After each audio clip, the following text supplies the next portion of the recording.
नमस्कार श्रोत्यांनो. श्री पुरुषोत्तम अधिक मास महात्म्य कथासार अध्याय पहिला. ओम गंगणपतये नमः. ओम गुरुभ्यो नमः. ओम सरस्वते नमः. श्री पुरुषोत्तमाय नमः.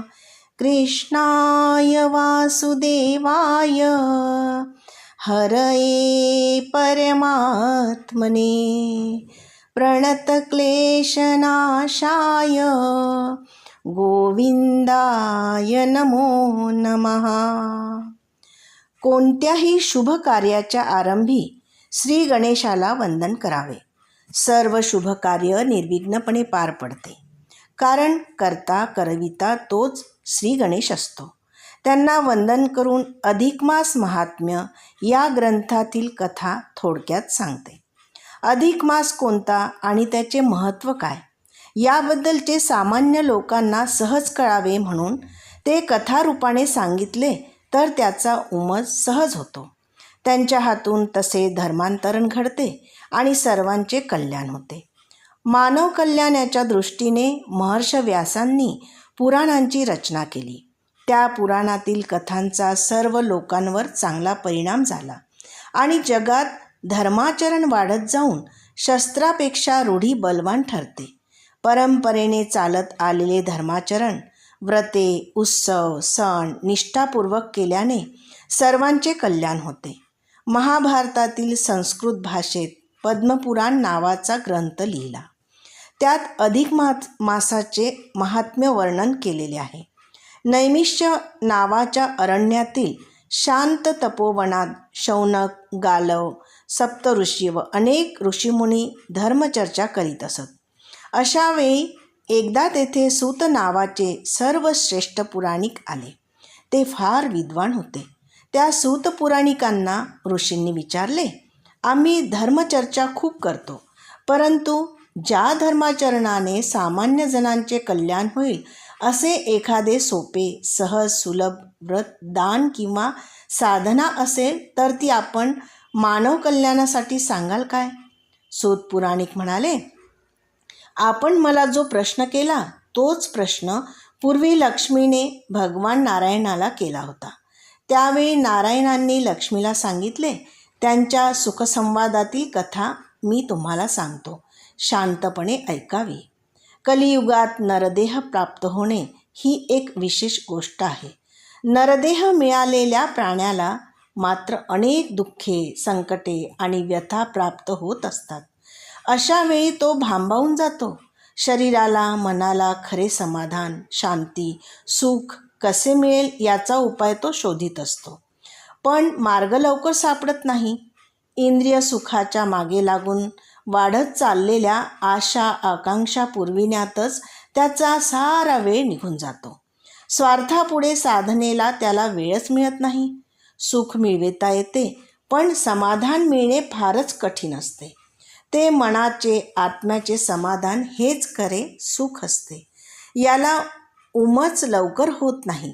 म्हणून शास्त्रकारांनी धर्माचरणाचे, व्रताचे, नियमांचे, सकानदानाचे असे सोपे उपाय सांगितले आहे. ते उपाय निष्ठापूर्वक चिकाटीने केले पाहिजे. या धर्माचरणात सुद्धा नेहमी अडथळे येत असतात. संसारातील अनेक समस्या असतात. मायापाशाची अनेक बंधने आणि व्यवहारातील पेचप्रसंग यामुळे माणसाचे मन विषण्ण होते. शरीर, आत्मा मलिन बनतो. अशा वेळी शास्त्रकारांनी मलमासातील आचार धर्म पाळण्यास सांगितले आहे.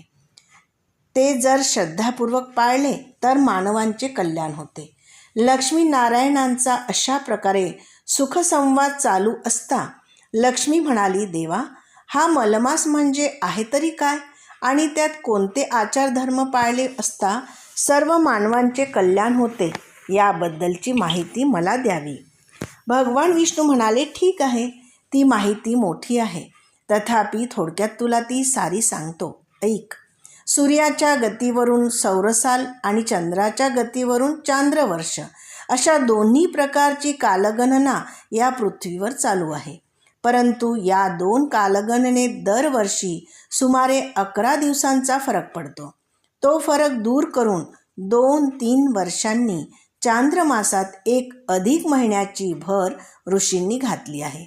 हा अधिक मास म्हणजे दर 3 वर्षांनी एकदा येणाराच ह्या 12 महिन्यात 13वा असा एक विशेष महिना आहे. त्याचा महिमाही विशेष असाच आहे, कारण या महिन्यात सूर्य कोणत्याही राशीचे संक्रमण करीत नाही. सूर्य हा प्रत्येक महिन्यात एक राशीचे संक्रमण करतो, तर चंद्र हा प्रत्येक महिन्यात 27 नक्षत्रे भोगीत असतो. अशा रीतीने दरवर्षी त्यांच्या गतीत सुमारे 11 दिवसांचा फरक पडतो आणि मग दर 3 वर्षांनी या कालगणनेचा मेळ घालण्यासाठी ज्या महिन्यात सूर्यसंक्रांत येत नाही तो विशिष्ट महिना अधिक मास म्हणून पाळला जातो. सूर्यसंक्रांत नसलेल्या त्या चंद्र अधिक मासात वातावरणात विशिष्ट प्रकारचा बदल होतो. ग्रहण काळाप्रमाणे वातावरण गढूळ मलिन बनते, म्हणून त्या महिन्याला अधिक मास हे नाव दिले गेले. त्या मलमासात कोणतेही मंगल कार्य करू नये, फक्त पुण्य कार्य करावी. त्यांनी आरोग्य आणि मानसिक समाधान टिकून राहते. आपली प्रकृती आणि परिस्थिती पाहून प्रत्येक स्त्री पुरुषाने या मासात वेगवेगळी व्रते, नियम, पुण्यकर्मे यथाशक्ती करावीत. यातील एक जरी पुण्यकर्म कळत न कळत घडलं तरी त्याचे फळ चांगलेच मिळते. या अधिक मासात दानाचे महत्त्व फार मोठे आहे. रोजच्या व्यवहारात माणूस आपल्यासाठी आणि कुटुंबातील आप्तेष्टांसाठी नेहमी खर्च करीत असतो, परंतु त्याला ते दानाचे पुण्य लाभत नाही. म्हणून निदान या महिन्यात तरी सत्पात्री ब्राह्मणाला काही वस्तू, वस्त्र आणि अन्नदान दिले पाहिजे. ते दान प्रत्यक्ष भगवंताच्या चरणी अर्पण होत असते, कारण ब्राह्मण हे भगवंताचे मुख आहेत, असे पुराणात सांगितले आहे. पूर्वी कृतयुगात ऋषीमुनी आणि ब्राह्मण पंडित अरण्यात तपोवनात राहून विश्वकल्याणाचे चिंतन करीत अनेक विज्ञानशास्त्रांचा शोध लावीत, प्रयोग करीत. स्वतः राजे लोक त्या ठिकाणी जाऊन त्यांच्या उदरनिर्वाहाची काळजी घेत असत. त्रेतायुगात ऋषीमुनी आणि पंडित ब्राह्मण राजवाड्यात स्वतः जाऊन राजाकडून आपल्या इच्छित कामना पूर्ण करून घेत असत. द्वापार युगात राजे लोक मोठमोठे यज्ञ समारंभ करून त्यात ऋषीमुनी आणि विद्वान ब्राह्मणांना मुद्दाम निमंत्रणे करून बोलावीत आणि त्यांना भरपूर दान देत असत.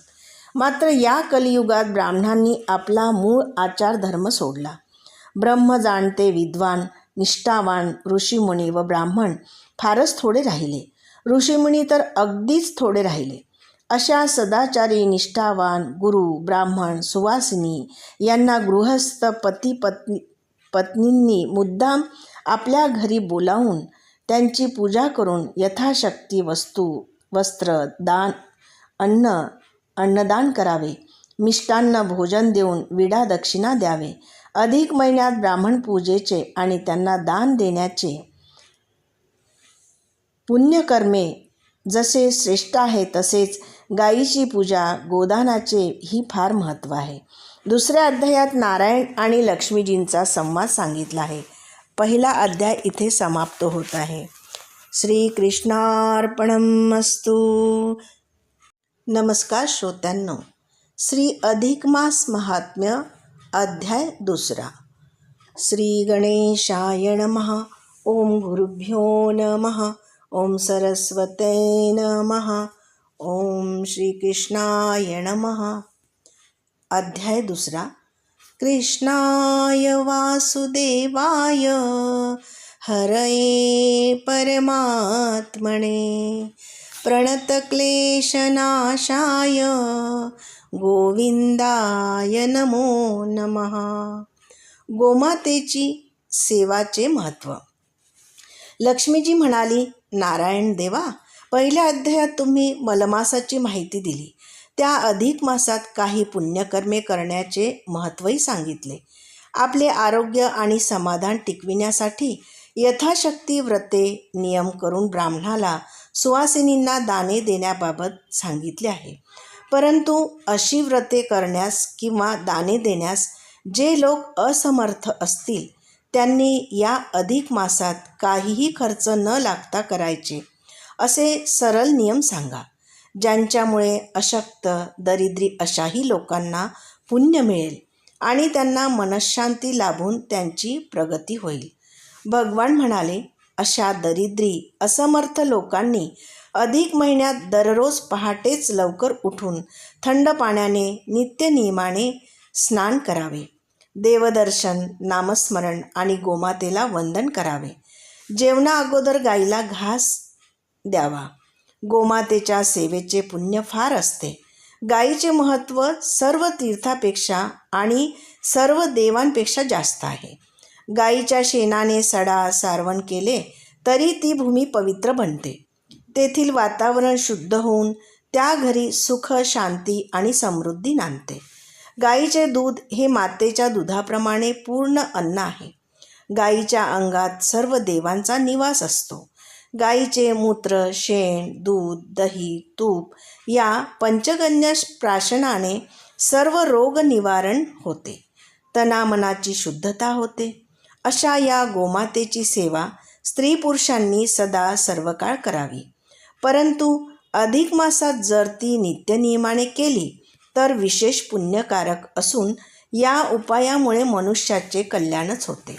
त्यानंतर लक्ष्मी देवीने गंभीरपणे विचारले, देवा, गोमातेची सेवा श्रेष्ठ आहे. गाय हा प्राणी अति पवित्र आहे, परंतु तिचे तोंड मात्र अपवित्र असते. ते असे का बरे? भगवान म्हणाले, देवी, त्याचे कारण म्हणजे तिला महादेवाने जो शाप दिला ती हकीकत थोडक्यात सांगतो. एकदा मी आणि ब्रह्मदेव शंकराशी गप्पा गोष्टी करीत होतो.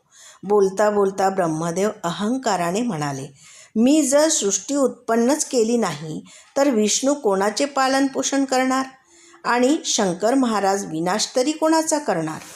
शंकर हसून म्हणाले, ते ठीक आहे. ब्रह्मदेवाला त्यामुळेच तिन्ही देवात नावाचा पहिला मान आहे. विष्णू भगवान म्हणजे किरीट, कुंडल, शंख, चक्र, गदा, वनमाला विभूषित लक्ष्मीपती आहेत. आमचे काय? स्मशानाचे निवास, डोक्यावर ही गंगा आणि मुकुटभूषण म्हणजे ही चंद्रकोर. सहज ब्रह्मदेवाने विचारले, खरंच महादेवा, तुमचा मुकुट कुठं आहे? तेव्हा शंकर म्हणाले, खरंच की, गंगावतरणाच्या वेळी आमचा मुकुट आम्ही जो काढून टाकला तो कुठे आहे याचा आम्हाला अजूनही ठाव ठिकाण नाही. आपण दोघांनी जर आमचा मुकुट शोधून आणला तर उपकार होतील. झाले. शंभुदेवांनी त्यांची मुकुट शोधायची कामगिरी आम्हा दोघांवर सोपविली. आम्ही त्या कामगिरीवर गेलो. लक्ष्मी, मग मी अतळ, वितळ, सुतळ, सप्तपाताळ हिंडलो, तरी शंभुदेवाचा मुकुट मला दिसला नाही. मी थकलो, परत आलो. शंभुदेवाच्या चरणी मी माझी अगतिकता सांगितली. त्यांनी माझा सन्मान केला आणि स्वतः त्यांच्या शेजारी बसवून शांत होण्यास सांगितले. तिकडे ब्रह्मदेवांनी 21 स्वर्ग धुंडाळले आणि आम्ही जेथे बसलो होतो तेथे ऐटीने येऊन म्हणाले, सापडला, सापडला, शंभूरायाचा मुकुट सापडला. खरेच की काय? महादेव आश्चर्याने म्हणाले. त्यावर ब्रह्मदेव म्हणाले, म्हणजे मी काय खोटं सांगतो? पाहिजे तर ही पहा, गाय आणि केतकी साक्षीला आहेत. महादेवा, तुमचा मुकुट तो त्या तिथे पलीकडे. तुम्हाला माझा मुकुट खरेच दिसला? काय हो गोमाता, तुम्ही पाहिला आहे का माझा मुकुट? महादेवांनी असे विचारताच बिचारी गाय मान हलवीत म्हणाली, हम्मा हम्मा. खोटारडे, हम्मा हम्मा करून मान हलवतेस, खोटी साक्ष देतेस. माझ्या डोक्यावर प्रथमपासून मुकुट नाही. जे नाही ते तुम्ही पाहिले म्हणून सांगता. खोटे बोलता. याचा परिणाम म्हणजे ज्या तोंडाने गायीने ही खोटी साक्ष दिली ती तिच्या तोंडाने घाण खाशील. लक्ष्मी, महादेवाच्या त्या शापामुळे गाय सर्वांगी पवित्र असूनही कधी कधी ती आपले तोंड अपवित्र करते, विष्ठा खाते. तुझ्या शंकेचे निरसन आता झाले ना? होय देवा. या मलमासाचे महत्त्व आणि त्या महिन्यात करायची व्रते दाणे, नियम यासंबंधी आपण जी माहिती दिली ती मला खूप आवडली. तसेच अशक्त, दरिद्री आणि सामान्य माणसानेही या महिन्यात जी काय साधी बिनखर्ची व्रते करावी, दररोजचे साधे नियम पाळून पुण्यकर्म करावे तेही समजले. संत सज्जन यांचा मान राखून गाय आणि तुळशीचे पूजन नित्यनेमाने करावे. विष्णू म्हणाले, आता श्रीमंत माणसांनी गायीची सेवा करावी आणि शक्य तितक्या गायी ब्राह्मणांना दान द्याव्यात. त्याबद्दलची माहिती आणि एक कथा मी तुला सांगणार आहे, ती तू शांतपणे ऐकावी. 2रा अध्याय समाप्त. श्रीकृष्णार्पणमस्तु. श्रीहरये नमः. श्रीहरये नमः. श्रीहरये नमः. नमस्कार श्रोत्यांनो. अधिक मास महात्म्य अध्याय 3. श्री गणेशाय नमः. ओम गुरुभ्यो नमः. ओम सरस्वत्यै नमः. श्रीकृष्णाय नमः. गोदान आणि पौल्लव्याची कथा. कृष्णाय वासुदेवाय हरये परमात्मने प्रणतक्लेशनाशाय गोविंदाय नमो नमः. प्राचीन काळी राजे महाराजांजवळ मोठमोठे गव्हाडे असत. गोधन ही राज्याची प्रतिष्ठा मानली जात असे. दुर्योधनाने विराट राजाचा गवलीवाडा लुटला. विराट राजाच्याच गायी पळविल्या. त्यावेळी उभय पक्षात मोठी युद्धे झाली. वशिष्ठ ऋषींची कामधेनू, दिलीप राजांची गोसेवा यांच्या कथा फारच प्रसिद्ध आहेत. आजही काही श्रीमंतांजवळ पुष्कळ गायी असतात. अशा श्रीमंतांनी अधिक मासात विद्वान ब्राह्मणांना गायीचे दान दिले तर ते महापुण्यकारक, गोपालनास समर्थ असेच असावे. दान द्यायची गाय कशी असावी ती ऐक. ती गाय सुंदर, धष्टपुष्ट आणि संवत्स असावी. भरपूर दूध देणारी गरीब अशी गाय धार काढण्याच्या भांड्यासह तिच्या गळ्यात घंटा बांधून अशी योग्य शृंगारून गोपाल कृष्णाप्रीत्यर्थ संकल्प करून ब्राह्मणास दक्षिणेसह द्यावी. रोड, रोगी, वंध्या, लाथ मारणारी, कमी किमतीची, एकसिंगी, पान्हा चोरणारी अशी गाय दान देणाऱ्या दात्याला पुण्य न मिळता उलट पापच मिळते. गायीच्या अंगात सर्व देवांचा निवास असतो. गायीच्या पंचगव्यात सर्व तीर्थे सामावलेली असतात. म्हणून गोदान करणे हे सर्वात श्रेष्ठ पुण्यकर्म आहे. ज्यांना हे शक्य आहे त्यांनी मलमासात गौदान करून महापुण्य प्राप्त करावे. भगवान विष्णूंनी लक्ष्मीला गोदानाबद्दल ही माहिती दिली तेव्हा लक्ष्मीने विचारले, गायीच्या अंगात सर्व देवांचा निवास कसा? मग भगवान विष्णूंनी लक्ष्मीला त्याबद्दलची कथा पुढील प्रमाणे सांगितली. फार पूर्वी पौलव्य नावाचा एक महान ऋषी या पृथ्वीवर होता.